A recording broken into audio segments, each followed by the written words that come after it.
aí, quem apresenta? Sou eu ou você? Você. Apresento? Claro, Futebol do Povo no ar! Muito boa tarde, você ligado aqui no Facebook do Esportes do Povo. Hoje nós estamos também no principal lá. Estamos sim, no Povo Online também. No Povo Online. Estamos no Esportes do Povo, estaremos para todo sempre, porque fica gravado, você pode assistir meia-noite. Agora vai pro YouTube também, você sabia, né? Pro YouTube também? Vai, mas já tá indo? Já tá indo ao pro vivo? YouTube. Não, ao vivo não, fica depois do vídeo lá completo, exatamente. Legal, então vai fazer companhia a todos os episódios do Futebol do Povo que a gente fez na época de Esporte Interativo também, exatamente. Né? Quando o Graziani ficava sentado lá com o apresentador, separado de todo mundo. Mas aqui a dinâmica é diferente. Por outro lado, né, Breno Rebouça, a gente não precisa parar pro intervalo. Aqui é verdade. 40 minutos sem tirar, né? De qualquer maneira, vamos começar falando, eu até tenho um recado aqui, mas eu vou esperar a audiência aumentar um pouquinho, porque o pessoal às vezes pegou no pulo, mas né? o seu copo não está bem valorizado na imagem, não. Você tem que virar aí para ele ficar... O Botafogo por sinal, está eliminado você encarou bem ele não ter classificado para o Cara, eu sou um torcedor feliz. Então, o Botafogo de Ribeirão Preto passou muitos e muitos anos sem ter nem série. Então, não tinha nem calendário no segundo semestre. Então, estar na Série C pelo segundo ano consecutivo foi uma boa campanha até determinado momento. Foram 9 rodadas na liderança do Grupo B, mas o time caiu de rendimento no final. Rodrigo Fonseca não conseguiu sustentar o bom desempenho que o Botafogo... O Botafogo não perdia para ninguém. Empatava muito, como todos na Série C empataram nos 2 grupos esse ano. Acho que foi a edição com mais empates da história da Série C. Mas não perdia. Aí, de uma hora para outra, a coisa desandou, começou a perder. Já tem gente aqui tirando onda com você, viu? Não, pode tirar onda. Josias eu levo numa boa. Eu Josias Alves está perguntando cadê o copo do comercial. Não, o comercial fechou já, não existe mais comercial.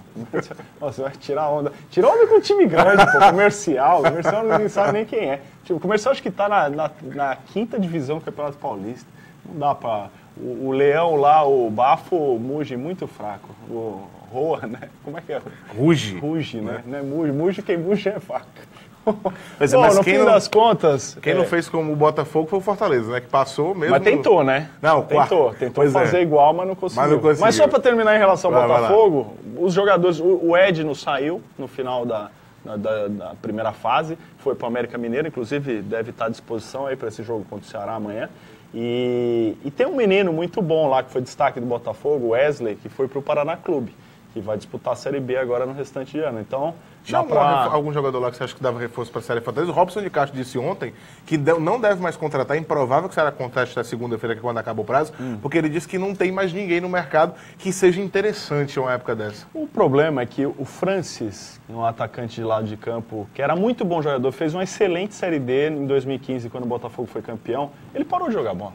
Não sei o que aconteceu com o Francis, parou, ele foi, acho que, pro Belenenses lá em Portugal, voltou para o Botafogo e depois, quando voltou, não foi mais o mesmo. Samuel Santos a mesma coisa, lateral direito, que joga de meia, joga de ponta, comia a bola, de uma hora para outra o rendimento caiu. Continua jogando relativamente bem, mas não dá para dizer, não, contrata que é um grande reforço. O Wesley é bom jogador, mas ele já tinha esse acerto aí, ele estava emprestado para o Botafogo e agora vai para o Paraná Clube jogar o final da Série B. Agora... nós vamos começar por quem hoje? Ceará ou Fortaleza? Você sabe que hoje, inclusive, tem coincidência, né? Os dois estão fazendo treino aberto. Estão fazendo a mesma tática. Vamos falar de Ceará primeiro, que joga na sexta-feira agora? A gente discorda em relação ao esquema tático do Ceará. Eu acho que a grande dúvida agora do Chamusca é justamente se ele coloca o Ricardinho e mantém um 4-4-2, com a opção de ter o Lima caindo um pouco mais, em vez de fazer a meia. Você sabe que ele ganhou uma coisa para ajudar a tirar a dor de cabeça dele ontem, né? O que aconteceu? O Lelê tá vetado. Não, o Lelê vai pro jogo, tá e aí ele sempre coloca um jogador que ele pode tirar e colocar alguém que talvez ele queria e não tinha espaço no time dele, né? Exatamente. Agora, a dúvida é o Ricardinho ou o Rafael Carioca. Exatamente. Se ele colocar o Rafael Carioca, o time vai no 4-3-3. Sim.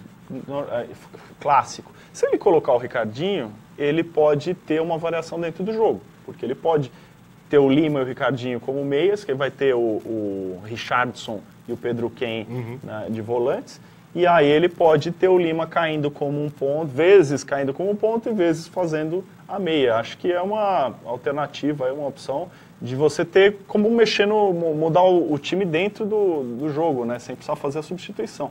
Agora, eu, sinceramente, alguma coisa errada fisicamente deve ter o Ricardinho. Pois é, porque... Não é possível que o cara não... O Ricardinho não consegue ser titular desse time do Ceará. Eu já falei até na própria partida, Daniel. Você lembra que o Felipe Menezes tinha sido reintegrado praticamente naquela semana do jogo. O Felipe Menezes fazia tempo que não jogava uma partida de Série B. E aí você tinha... O Chamusca estava precisando de um meia, ele tinha o Ricardinho e o Felipe Menezes, ele vai lá, Felipe Menezes. Quer dizer, alguma coisa deve estar acontecendo com o Ricardinho, porque... você utilizar um cara que tinha acabado de voltar para mim, que eu sei que o Felipe Menezes tinha condição física e tal, mas o ritmo de jogo era outro, muito embora ele tenha acertado lá o cruzamento. E aí ele vai e opta pelo Felipe Menezes, alguma coisa deve estar acontecendo. E aí você falou agora, ontem no treino, ele teve a chance de colocar o Ricardinho por conta dessa falta do Lelê. O Lelê está vetado, ele podia puxar o Lima para a esquerda, como ele já faz durante algumas alterações, e botar o Ricardinho. O que ele faz? Ele chama o Rafael Carioca, que não tem sequência de jogos com o Chamusca. Ele tinha até com o Givanildo, inclusive jogando na ponta esquerda, mas com o Chamusca não. E ele opta pelo Rafael Carioca, que deve ser o cara que vai jogar ali naquela linha de 3 antes do Elton, e quando vai para o ataque, puxa para o lado esquerdo. Realmente o Ricardinho passa a gente ter aquela desconfiança, uma discussão, o que está acontecendo com ele. É um jogador que, a priori, quando estava contundido, todo mundo esperava ele voltar, porque poderia ser a solução do meio do campo do Ceará. Quando ele voltou, não era o Ricardinho que todo mundo esperava, mas também não era um cara que comprometia tanto, muito embora na última partida que ele disputou contra o Náutico, se não me falha a memória, ele não se apresentou bem, mas não, é um jogador que não faz besteira com a bola no pé. Se por um lado ele não está sendo brilhante, ele não vinha se apresentando de forma brilhante nas partidas, por outro ele não faz besteira com a bola no pé, e quando passa e sai do pé dele, geralmente tem um pouco mais de qualidade. Mas eu concordo com você, começa a se especular se está acontecendo alguma coisa com o Ricardinho, se aquela lesão que ele veio no começo, que ele falou abertamente que tinha e que estava se recuperando, se ele recuperou 100%, se ele voltou a sentir algo, porque é estranho que no momento onde abre-se um espaço para ele, o Ricardinho perca espaço para o Rafael Carioca, que é totalmente inconstante desde que o Chamusca chegou. E a turma lá da fisiologia, o corpo médico do Ceará, a previsão deles era ter o Ricardinho nessa época do ano, nessa fase da Série B, voando. Eles tiveram todo o cuidado com o Ricardinho, para não colocar ele de uma vez, para colocar alguns minutos e tudo, e ter um tempo de recuperação, porque ele vinha de uma lesão meio complicada. Mas não tiveram, o desempenho dele ainda não está nem perto do que ele já fez com a camisa do Ceará. Né? O Juvenal Soares está falando assim, cadê o copo do Leão? Manda um copo do Leão para mim. Aqui Leão, né? Se for do comercial, não vou usar não. Se for do Fortaleza, bota aí que eu bebo aqui meu termogênico no copo do Fortaleza.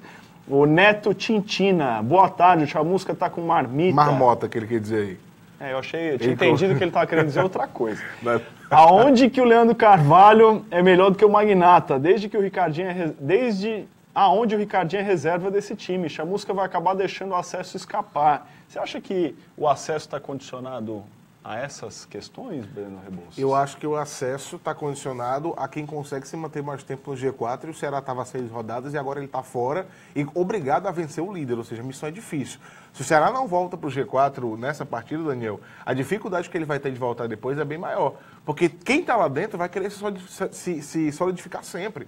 É aquela questão, quem está lá dentro quer criar uma gordura. Eu acho que é uma motivação maior quando você está no G4 para você se firmar um pouco mais lá dentro. E aí é mais difícil. A gente tira pelo próprio Juventude. Quanto tempo o Juventude esperou para voltar no G4 desde que saiu? Voltou agora. Você acha que o Juventude vai querer dar mole de novo para sair e passar essa mesma agonia que passou nessas últimas rodadas? Mas não cabe ao Juventude nesse aspecto, né? Basta o Ceará vencer, o Juventude não vai poder fazer nada. Exato, não, é por isso que eu estou falando. O Ceará tem a obrigação de vencer, porque se ele não vencer é complicado. Guarani saiu, está aí penando para tentar voltar e não consegue. O Ceará tem 56% de aproveitamento. Exatamente. Mais ou menos isso. Dá até para a gente ver a classificação, para a gente comentar em cima disso, porque é complicado. O Ceará pegou... A missão do Ceará já era difícil, que era de encarar o América. 53. Exatamente. Né? Ficou mais difícil... Porque agora ele está obrigado a vencer. E a gente sabe que o América é o time mais regular. Sim. E não voltando para o G4 agora, olha, essa rodada. Você vê o número de jogos. O Paraná tem o mesmo número de jogos do Ceará ainda, não jogou. O Criciúma jogou. Se o Paraná vence, por exemplo, e o Ceará não vence, a situação do Ceará ele pode ter até em sexto colocado. Sim. Então, acho que mais do que isso, mais do que a classificação é um retrato desse momento do campeonato. Isso aí não vale nada. Só vale depois que todo mundo joga contra todo mundo, Sim, que é a última classificação final. Mas um time que está disputando o G4, recebendo o líder, quem quer que seja, jogando em casa, tem que vencer. você vence em casa e tenta fazer um empate fora. A matemática dos pontos corridos é essa. E acho que é por isso que o Chamusca está colocando um time mais ofensivo. E, por outro lado, a gente já viu que, se você pegar os últimos 3 jogos do Ceará, foram 7 jogos em 3 gols. Ele só não tomou gol pro Náutico e porque o Náutico foi muito ruim e incompetente para fazer. Porque o Ceará pediu para levar gol do Náutico. Aí você tem um time que está com um problema defensivo, desde que ele reestruturou a zaga, e aí aqui a gente tem que falar, o Rafael Pereira e o Luiz Otávio, a gente sempre comentava aqui, eu sempre achava que era a melhor dupla de zaga, pelo desempenho que eles tinham tido no Cearense e em boa parte da Série B. Só que depois que eles voltaram, que o Thiago Alves fez umas 3 partidas com o Luiz Otávio, depois que eles voltaram a se encontrar, parece que não está dando certo, estão batendo cabeça. Os erros do jogo contra o Londrina foram da zaga do Ceará especificamente. Não foi de marcação de volante, não foi de marcação que vem da lateral, foi da zaga especificamente. Um do Luiz Otávio, o outro acho que do Rafael Pereira, ou foram os 2 do Luiz Otávio. Mas falhas da zaga. E aí você tem um time que está começando a mostrar problema defensivo, e você vai todo o ataque, como o Chamusca está querendo montar um time ofensivo porque está jogando em casa e encarando o líder, você está correndo um risco também. Até porque ele está deixando o Raul de fora, que na minha opinião é o principal volante de pegada do Ceará, porque o Richardson faz a marcação, mas ele sai para o jogo também. Você vai afrouxar um pouco o nó ali atrás, contra um time ofensivo, como também é o time do América Mineiro. Então eu acho que é uma faca de 2 gumes. O Ceará pode, com essa ofensividade, conseguir vencer e voltar ao G4, mas como ele pode acabar na 6ª posição e piorando ainda mais a situação dele. Mas eu acho que passa um recado também pro América, que o Ceará tem que se impor em casa. A partir do momento que você bota o time ofensivo, pelo menos você dá a entender que o time vai ofensivo, que você não tem medo do adversário, você confia nos seus claro, domínios. É o que ele tem que fazer. O Reginaldo Monteiro só gosta de você, eu não gosto de mim não. Ele botou, Breno, só tem você. Mas, de qualquer maneira, é um elogio. Obrigado, né, Reginaldo. O Danilo Cunha, manda um abraço para o Fofes de Banabuiú. Ele assiste o programa todo dia. Um abraço, Fofes. Imagina por que ele tem esse apelido de Fofes, né? O João Neto Sampaio está dizendo não vai ter acesso para o canal. E aí Eu tenho um abraço para você, e você não leu do Emanuel Costa. Então, eu ia ler junto com no blog do Fortaleza, mas já que você falou do Emanuel Costa, ele mandou aqui, abraço desde Las Vegas, Daniel. Sabia informar qual a quantidade de ingressos já vendidos no jogo do Fortaleza? Até agora a última parcela 18 mil, 20 mil, 20 atualizaram mil? Já, 20 e mil. O Emanuel, cara, foi um episódio legal. Eu fui para Las Vegas para um casamento de um amigo meu, e o Emanuel mora lá. Então ele encontrou e ele assistiu o futebol do povo lá de Las Vegas. Aí foi, eu me senti, eu tava em Las Vegas e encontro com um cara que assiste o programa. Grande abraço para você, espero um dia. Eu tenho um projeto, agora que eu tô com... Tem uma outra filha para nascer, as despesas vão aumentar, né? Então eu queria voltar a Las Vegas em 2035. Assim, o projeto é conseguir bancar uma viagem internacional daqui para 2035. Estarei aí te visitando. Por mim, cara, eu moraria na Strip. É um dos lugares mais sensacionais do meu Strip, porque é a avenida principal lá de Las Vegas. O Thiago Fonseca perguntou a mesma coisa. Quantos ingressos já vendidos para o jogo de amanhã? Então, a parcial... Não, mas o jogo de amanhã, ele está falando do Ceará. O do Fortaleza é sábado, né? Ele tá com a camisa do Ceará. De amanhã. O Ceará, a primeira parcial que divulgou aqui. foi 4.383, se me falha a memória. Ficou de divulgar uma agora à tarde. Eu vi que deu uma melhorada também na venda de ingressos do Ceará. Talvez abrir o treino hoje, como o Fortaleza está abrindo, deu uma motivação maior. Agora, a expectativa do Ceará para a partida é de 30 mil pessoas. E aí, Daniel Figueiredo, cai até numa coisa que a gente trouxe no Jornal O Povo de hoje, em relação ao público. O Castelão pode receber em 2 dias consecutivos 87 mil pessoas até. 57 no Fortaleza. Queremos crer que a carga do Fortaleza vai ser toda vendida, 57 mil. Você acredita que vai? Eu acho que vai. O Fortaleza, quando a capacidade estava para 63.903, colocaram ano passado. Mas não, a capacidade do estádio não é mais essa? Essa é outra polêmica que a gente vai falar já. O estádio encolheu, então? Não, a gente vai explicar a situação. Será que a Lava Jato está encolhendo os estádios do Brasil? Então, era 63, era 57 agora. Pois é, há uma expectativa de que a carga seja esgotada e o pessoal do Ceará acredita em 30 mil, pelo menos, com essa promoção de ingressos a R$10. Então, somando 87 mil, isso aconteceu em 2013, quando o Ceará encarou o Paraná, empatou em 1-1. Na Arena Castelão, deu 31 mil pessoas e alguma coisa. E no dia seguinte, no domingo, o Fortaleza enfrentou o Sampaio Corrêa, naquele jogo que evitou que o Fortaleza fosse para o mata-mata, e ele colocou 56, se me falha a memória, e aí somando, deu 87 alguma coisa. Ou seja, 2013 pode ter repeteco de público se as vendas corresponderem ao que estão esperando. Em relação ao Castelão, Daniel Figueiredo, o que acontece é o seguinte, o estádio continua com a capacidade de 63.903. Porém, há um acordo entre Lu Arenas e Ministério Público de operar apenas com 57 mil. Por quê? Para não claudiar demais o estádio. Não, porque segundo a Lu Arenas, várias cadeiras que foram quebradas em episódios anteriores de vandalismo ao estádio, até agora não foram repostas, Daniel Figueiredo. E aí a Lu Arenas é o seguinte, para o Ministério Público aceitou, segundo a Lu Arenas, enquanto as cadeiras não forem repostas, a gente vai abrir para 57 mil e ponto final. Mas até onde eu sei, essas cadeiras estão lá, elas só não foram colocadas. E aí não, tá é até aquela polêmica de se vai ter um espaço lá para as organizadas, se vão tirar as cadeiras de uma parte do estádio ou se não vão.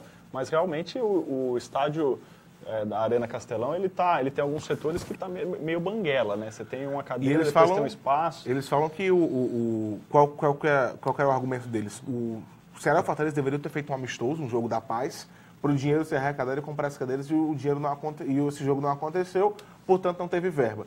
Porém, Ceará e Fortaleza dizem que jogo a jogo nas súmulas sempre é cobrado essas cadeiras. É isso que eu ia falar. E aí, até onde eu sei, a questão jeito, exatamente. Né? A questão é, Ceará e Fortaleza que não pagaram ou as cadeiras que não foram compradas? Porque aí nós temos duas questões diferentes. As coisas são nebulosas nessa questão nebulosas. de Lu Arenas, né? A gente não consegue informação de ninguém de lá, tem determinadas coisas que a gente fica se perguntando, assim, até a questão de logística lá, de estacionamento, tem tanta regra no estádio público que é administrado por uma empresa privada, mas que a gente não entende algumas coisas, como é que elas acontecem. Até onde eu sei, posso estar errado, e aí gostaria que alguém da Lu Arenas viesse se explicar, mas os clubes são cobrados toda vez que tem um jogo lá. É igual, eu alugo, eu vou para um hotel.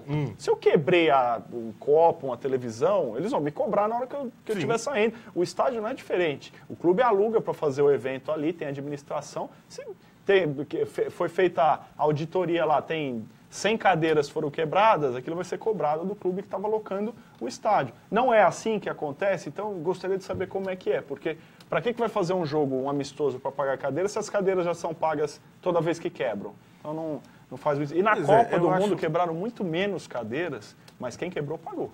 Teve até estrangeiro e tudo, e cobraram caro, era tipo 300 e poucos reais, e mais a multa e não sei o que, virava quase uns 2 mil reais para o cara poder sair daquela delegacia. Que é bem nebuloso, mas a Arena está operando com 57 mil por conta dessas cadeiras. Ninguém sabe quem vai pagar essas cadeiras, de onde elas vão vir e quando que elas vão ser repostas. Até lá, até resolver essa reposição, 57 mil e não 63.903. Isso dá uma diferença de 6.903, quase 7 mil.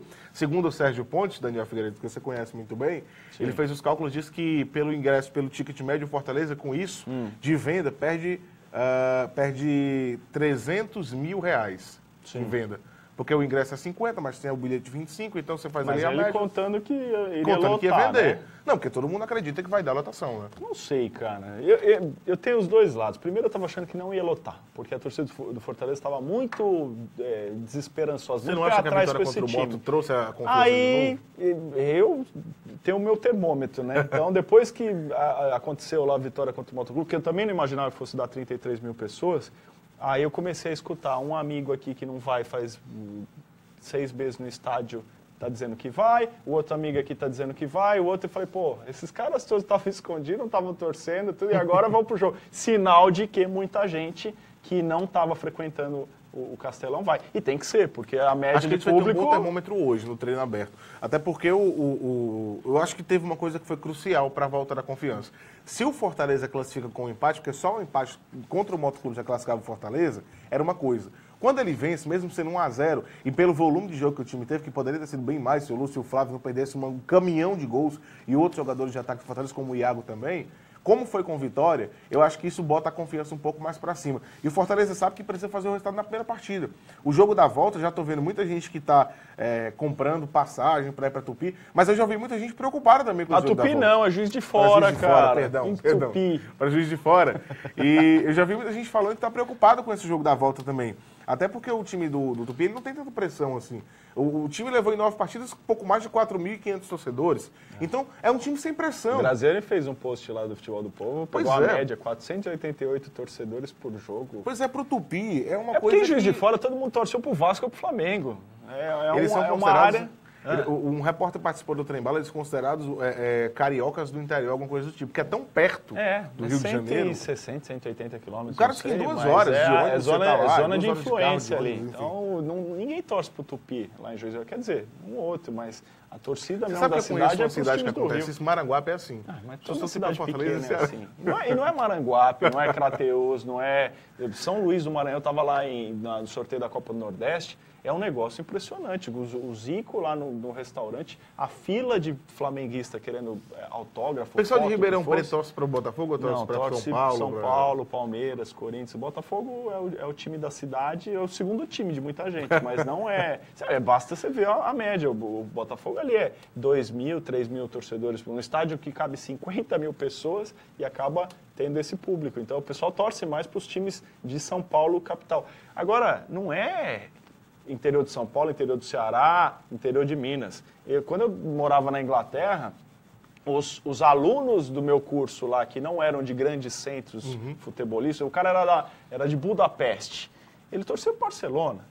Eu não torcia para o time da cidade dele. Então, às vezes torcia, mas era como se fosse o segundo time. Então, e os grandes centros, eles são ímãs de torcedores, né? Então, ele traz o cara que é da cidade torce, mas o cara que lá da Ásia vai torcer para o Manchester United, para o Chelsea, faz do mesmo jeito. Ô, Breno, posso ler aqui? Na hora. Tem um comunicado aqui, pedir ajuda do pessoal que assiste o Por Futebol favor. do Povo. É um apelo que a gente faz aqui. Tem o pai de um grande amigo meu, está tendo um problema de saúde, ele teve um câncer no rim e ele está precisando de doação de plaquetas. Então, quem puder ir até o Fujisan, ali na Barão de Stuttgart, fazer essa doação, que pode ser que a pessoa não pode, porque tem a questão da veia calibrosa e tudo, pode ser que você não possa fazer a doação das plaquetas, mas se você já estiver lá, você pode fazer a doação de sangue, é sempre importante, está sempre precisando. Então eu vou só dar os dados aqui, é lá no Fujisan, tem que avisar que é uma doação de plaquetas, e o nome completo dele é João Wilson de Araújo Silveira, e ele está hospitalizado no Hospital São Mateus. Então, você deve chegar lá e dizer que você vai fazer uma doação específica para esse paciente. Caso não seja possível, você faz uma doação para qualquer pessoa que esteja precisando. Qualquer ajuda é bem-vinda nessa hora. A gente só pode contar, não tem dinheiro, não tem avião, não tem barco que resolva. A gente só pode contar com a solidariedade das pessoas. Então, a gente faz esse apelo aí. Até passei os dados para você, né, Breno? Depois no Trem Bala você vai passar esse recado lá, mas força aí, força pro Joãozinho, meu amigo, vai dar tudo certo, aí vai ter uma recuperação. Meu pai passou por 2 cânceres e tá andando de moto, tá zerado de novo. Ainda bem. Ô, Daniel, tem gente falando aqui ainda assim, em relação a esse negócio da Arenas, porque do Castelão, da redução de capacidade, falando de outras coisas. Por exemplo, o Jefferson está falando que a Lu Arenas é uma piada, que eles atrapalham tudo. Por exemplo, as grades na arquibancada é uma palhaçada. Essa questão das grades, Jefferson, não é que a Lu Arenas quer, é uma adaptação a uma portaria do Ministério do Esporte. E isso também contribui para a diminuição do espaço na arena. Porque é o seguinte, a portaria 290 do Ministério do Esporte, publicada em outubro de 2015, ela fala que os estádios com capacidade acima de 40 mil precisam ser setorizados. E aí depois eles atualizaram para 20 mil, por isso que o PV também passou por isso. Mas a priori era para 40 mil. Eles precisam dividir com grades, e além das grades, você sabe que não dá para você sentar de um lado, do outro e a grade no meio, não tem que ter um espaço de isolamento. E isso diminui ainda mais a capacidade do estádio. Então, não só as cadeiras quebradas, mas como essa questão da setorização, que é uma exigência do Ministério do Esporte, contribui para que a capacidade do estádio diminua ainda mais. Então, não é uma questão só da Lu Arenas também. Falando em divisão, você viu que o Ceará e o Londrina foram denunciados? Denunciados, podem pegar de 1 a 10 jogos. Eu fui olhar o vídeo, que coisa ridícula. O vídeo é ridículo. Tem um alambrado no meio, os caras dando voadora no alambrado, mas que coisa patética. Você sabe que eu gostaria de saber, se tirasse aquele alambrado, se ficariam todos ali. Porque eles chegou ali que tinha grade. A polícia chegou lá com seis policiais, saiu todo mundo correndo para tudo quanto é lado. Que coisa vergonhosa, mas tudo bem, pode ser que os dois times aí paguem de 1 a 10 por 2, 3 retardados que estavam lá fazendo Agora eu consultei bagunça. E tinha torcedor. No vídeo você tem um senhor, sei lá, uns 45, nem tão senhor assim, pedindo para os caras, vamos para lá, puxando, deixa de besteira, tudo. Então, eu não sei, acho que a gente está num momento aí no país para a gente parar e repensar as coisas que a gente faz. Todo mundo faz muita coisa errada aqui, viu? E sem necessidade, não ganhar nada com isso. Mas Vamos acompanhar aí o que vai virar. E já que você falou nisso, além disso, o Ceará vai ser julgado, além dessa questão da briga dos torcedores de Ceará e Londrina, lá no estádio de Londrina, que pode render as duas equipes de 1 a 10 mandos de campo de perda, muito embora eu não acredite, porque a gente sabe que um BO descaracteriza tudo isso, e alguém lá deve ter lavrado o BO, se lavrar não tem mais perigo disso. Agora o Ceará também vai ser julgado por atraso de jogo na partida contra o Boa Esporte. Cada minuto, foram 2 minutos de atraso, cada minuto de 100 a R$1.000. E o Fernando Henrique, meu querido Daniel Figueiredo, vai ser julgado. Essa é grave. Fernando Henrique agrediu o Gandula com... Foi um copo ou foi um saco de água? Um copo, né? Um copo com água na cabeça do Gandula. Ele pode pegar de 4 a 12 partidas. Ele estourou um copo d'água, aquele copo de plástico que tem a tampinha metalizada, aquele explode fácil, mas ele deu uma copada na orelha do Gandula. Não, eu achei aquilo de um despreparo absurdo, ele total. É um maluco. O artigo é bem claro, independente de ser titular ou reserva, ele estourou o copo lá na cabeça do rapaz, pode pegar de 4 a 12 partidas. Dessa eu acho que ele não vai escapar não, acho que será pelo menos isso aí, vai pegar alguma punição. E lembrando que é o seguinte, se não me falha a memória, você pode me corrigir se eu estiver errado, o Everson está pendurado. Você já imaginou se na segunda-feira, se o Fernando Henrique pega um gancho aí de 4, 5, seja lá quantas partidas... O Lauro não está mais no Ceará. O Lauro não está mais. E o Everson pega o amarelo, o goleiro vai ter que ser o da base. Sim. Olha a situação que o Fernando Henrique causa, porque até onde eu sei, faz tempo que o Everson vem jogando com 2 cartões. Olha a situação que ele conseguiu causar para o Ceará. Se ele pega um gancho e o Everson chega a tomar o 3º cartão, vai ter que ser com o 3º goleiro. Vai ser, e era uma coisa, o cara estava no banco de reservas para fazer um negócio daquele. Absurdo. O Fernando Henrique conseguiu causar um prejuízo enorme ao Ceará. Tem gente aqui opinando em relação a... o Juvenal está pedindo um alô lá para Hidrolândia, no Ceará. Deixa eu ver aqui. Tinha alguém perguntando sobre o Fortaleza. Me perdi aqui. Deixa eu ler aqui. Enquanto você acha aí, o Felipe Alencar está dizendo: vixe, então a tendência do Castelão é diminuir ainda mais a capacidade, ainda mais se depender do acesso. Não, eu não vou ler o que você chamou aqui os caras, mas ele está provocando o Fortaleza, dizendo que vai ter mais chuva de cadeira e que não vai, e que o Castelão vai ficar com menos capacidade. O Neto Tintina, Ceará tem que vencer, caso não vença, mais um ano na B, e com o jogo já certo contra o Tupi, ele garantindo aí que o Tupi sobe, o Fortaleza não. O Juvenal, você já mandou alô para a Hidrolândia. Vai lá, então. O Matheus Leão, Matheus Areia Leão, ele está dizendo que diferente dos últimos anos... Gente boa. Diferente dos últimos anos, as vendas são consideradas fracas, afinal... Faltando 2 dias para o mata-mata, apenas 20 mil. A questão é a seguinte, ele é torcedor do Fortaleza, ele é o irmão dele. Mas tem o seguinte, eu estava conversando ontem com o pessoal de Fortaleza, essas parciais que o Fortaleza entrega, elas são calculadas via PC. Acontece que, quando o PC fecha, às 6 da noite, as lojas continuam vendendo. E aí eles só vão saber a atualização no outro dia, meio-dia. Por exemplo, esse dado de 20 mil, eles atualizaram hoje, mas ontem à noite já tinha chegado quase perto de 20. E eles só tiveram acesso meio-dia. Ou seja, nesse momento que a gente está aqui batendo papo no futebol do povo, já pode estar com 22, 23, 24 mil. Só que o Fortaleza só vai ter a atualização 6 horas, que é quando ele liga para todo lugar e fecha de novo mais uma parcial. Ou seja, isso está rolando. Os ingressos estão sendo vendidos, está tudo acontecendo. E é uma coisa... nesse número não tem os sócios, né? Não tem os sócios, vale lembrar isso também. Deve ter o quê? Uns 6, 7 mil sócios adimplentes deve. E aí, se você somar... Eu acho que tem tudo para dar a capacidade máxima, né, Daniel? Mesmo que o ingresso tenha sido aquela história de 50, vimos a gente indo R$50 e tal, e eu já falei aqui que eu acho realmente caro para o padrão do futebol cearense, mas aí é outra história, eu acredito que dê para chegar nos 50. É caro, agora, ontem... mas a grande maioria dessas pessoas que vão para esse jogo não foram para jogo nenhum esse ano. Sim. Então o cara economizou o ano inteiro, agora vai pagar um pouquinho mais caro, né? Deixou, em português, claro, deixou o time na mão financeiramente. Agora, um amigo meu, vou contar a história de novo. Ele falou, não, a gente se encontra lá no Castelão, no sábado. Eu falei, tudo bem. Falei, mas você vai ter que comprar um ingresso lá do Central, né, para poder encontrar com a gente lá na cabine. Aí ele falou, não, eu tenho sócio. Eu falei, que sócio? Eu falei, não, melhor sócio, não sei nem qual é a categoria, mas é o sócio mais caro. Eu falei, você não vai pro jogo? Não, eu pago o sócio para ajudar meu time, mas eu não fui mais nenhum jogo esse ano. Imagina qual é o sentimento do torcedor depois de 8 anos de Série C. Então, por mais que ele tenha amor pelo time, que pague, que dê o seu dízimo lá, entre aspas, para a equipe, mas o torcedor estava meio... De saco cheio, né? Você sabe tanto que tá aumentando, tempo de Série C. Tem gente que tá fazendo sócio, né? Para não pagar. O sócio é R$39,90, 40, R$10 a menos. Aumentou em número de sócios. Tem até o Carlos Monteiro dizendo aqui, ó, que são 8.106 sócios torcedores agora, e antes do jogo contra o Mota eram 7.430. Olha aí, eu falei 6, 7, então já está com 8. Então já voltou começa... a ter 8, né? E o Fortaleza teve um momento, teve mais de 10, né? Fortaleza lançou uma promoção que a cada 200, se não me falha a memória, a cada 200 novos sócios, eles vão sortear uma passagem com tudo pago para o jogo da volta. Para os sócios, insisto. É uma promoção que eles fizeram, se não me falha a memória, são 200.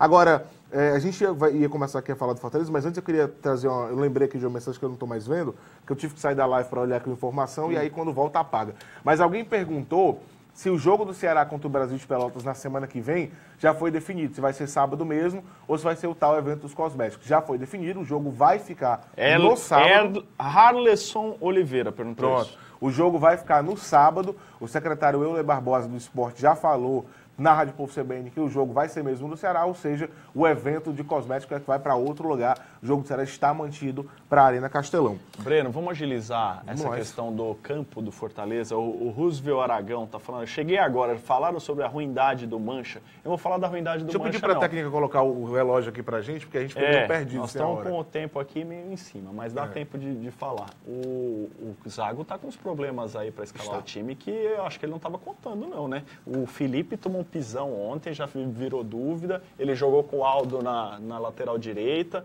ele fez uma troca que, eu não sei se é 6 por meia dúzia, mas o que eu vi de Iago e Lúcio Flávio no jogo contra o Motoclube é de doer. E aí ele experimentou jogar com Jô e Paulo Sérgio no ataque. Mas depois de manter a dupla, né? Depois não, de manter ele até agora ele não falou que vai trocar a dupla, mas ele fez a experiência porque ele não está satisfeito, né? Sim, sim. E aí testou o Mancha e o Adalberto para essa vaga do Edmar,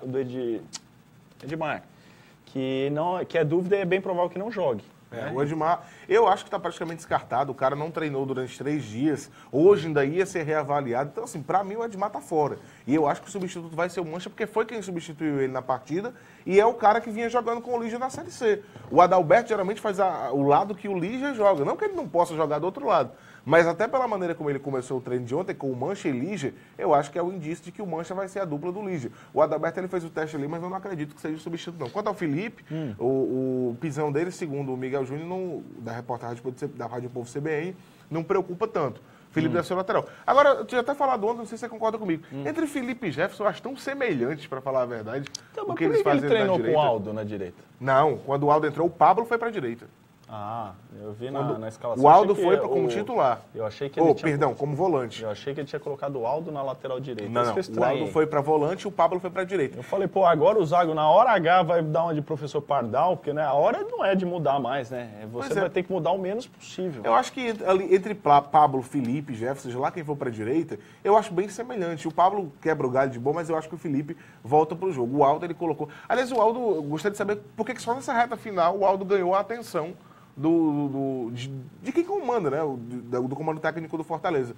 Porque ele está lá desde quase do começo, veio a custo zero, emprestado pelo Brasiliense. O Brasiliense que paga o salário do Aldo. Ele está aqui a custo zero total. Você ficou esperando que ele fosse o Pelé, né? Não, eu achei que das duas, uma. Ou o Brasiliense estava guardando uma joia, esperando voltar a jogar para pagar o salário do cara, ou então era aquele tipo de jogador que bomba, né? Porque você traz o jogador a custo zero. Mas eu achei que ele não jogou de maneira ok, foi tranquila a participação dele quando jogou. Agora a situação é essa. O time provável, né, que foi o que treinou ontem, é Boeck, Felipe, Mancha, Líger e Bruno Melo. Aí o Shoa, Pablo, Everton, Leandro Lima, Lúcio Flávio e Iago. Acho que ele não vai fugir muito disso não, Figueiredo.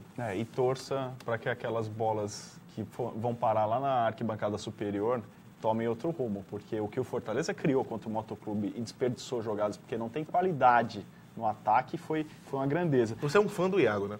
Nossa, o Iago é horroroso. Cara. O Iago é horroroso. Se o Fortaleza subir com o Iago, merece uma medalha, troféu, tudo, porque, eu vou dizer, se depender do cara... O Lúcio Flávio, eu não acho que ele é um grande centroavante, mas perto do Iago, ele vira um craque. O Thiago Souza Bonfim, sinto uma apreensão dos torcedores do Ceará. Fortaleza vai passar como um time sem o título de favorito. Isso é bom, um clima diverso como no Cearense de 2015. Thiago Bonfim, direto da CSP no P100. Eu acho duas coisas. Primeiro, acho Fortaleza é ótimo ter um outro cenário. Jogar a segunda fora de casa, ter a primeira, a pressão. O Fortaleza, eu acho que ele tem uma dificuldade muito maior para enfrentar ele mesmo do que o adversário. Sim, o maior adversário do Fortaleza é ele. É uma porcaria de time. é um time, eu assisti jogos do Tupi, é um time fraco, mas o Fortaleza também é. Só que o que é o natural, Breno? Numa hora de pega para capar, um estádio lotado é para o outro time se tremer, não é para o time da casa. O que tem acontecido com o Fortaleza ao longo desses anos de Série C é que o baque da Arena Castelão lotada, ela acaba mexendo com os nervos do próprio time. Mas sabe o que acontece? É a angústia. Daniel, com 15 minutos de jogo, com a Arena Castelão lotada, nos últimos anos, se o Fortaleza tivesse com 1-0 na frente, o torcedor perdia a cabeça. Exatamente. É diferente do que foi, por exemplo, contra o Mas eu não outro acho que a clube. culpa é do torcedor, não. Não, não é que a Breno. culpa seja do torcedor. Eu tô falando que esse efeito reverso é por conta da impaciência também, que é fruto da angústia de 8 anos. Eu acho Contra que... o Motoclube foi diferente. Você viu o Fortaleza até o final. O Rony fez gol com quantos minutos, que eu não lembro? 30 e alguma coisa? 34 segundo tempo? Alguma Não, coisa assim? eu acho que era mais de Era mais? 40. Sei lá, 40 minutos. Não lembro. O Rony fez o gol no final. Mas você não viu em momento nenhum, pelo mesmo jogo contra o Motoclube, o torcedor do Fortaleza desesperado. Mas também estava passando com empate, Tava né? passando, mas você sabe que incomodava aquele placar o torcedor do Fortaleza. Incomodava. Em outra época, a galera perdia a cabeça no primeiro tempo. É, mas eu não acho que vá... Esse ano, nada se resolve no primeiro jogo, então a pressão vai ser menor. E do outro lado, tem um time que, apesar do Fortaleza não ter sido o primeiro colocado, apesar do Fortaleza não ter uma equipe que empolgue o torcedor, mas tem um time do Tupi que acha que o Fortaleza tem muito mais chance de classificar. Eu estava lendo as entrevistas dos jogadores, tudo. Então, teve um jogador, agora eu não vou lembrar quem foi, que é volante do Tupi, falando, todo mundo está dizendo que o Fortaleza já está na Série B. E eu fiquei, como é que alguém pode estar, todo mundo dizendo que o Fortaleza já está na Série B, com essa dificuldade toda que o Fortaleza tem? O Fortaleza nunca conseguiu vencer um jogo dessa fase de mata-mata, em todos esses anos. Então não é uma situação fácil. Só que para o time do Tupi, o time grande é o Fortaleza, a pressão vai estar toda em cima do Fortaleza e eles vão jogar sem pressão. Se a gente comparar o Fortaleza de hoje com o dos últimos anos, o Fortaleza pode dizer a mesma coisa. A gente está jogando sem pressão porque o primeiro jogo é em casa, porque a campanha não foi de empolgar, o torcedor não está tão otimista e talvez isso seja a chave aí para finalmente sair dessa Série C, porque eu vou te falar, viu? O ano que vem não vai ser fácil subir. Com um provável Náutico, com um provável Santa Cruz, com... Quem mais? ABC está lá ainda? A ABC estava lá também, não sei se ainda está.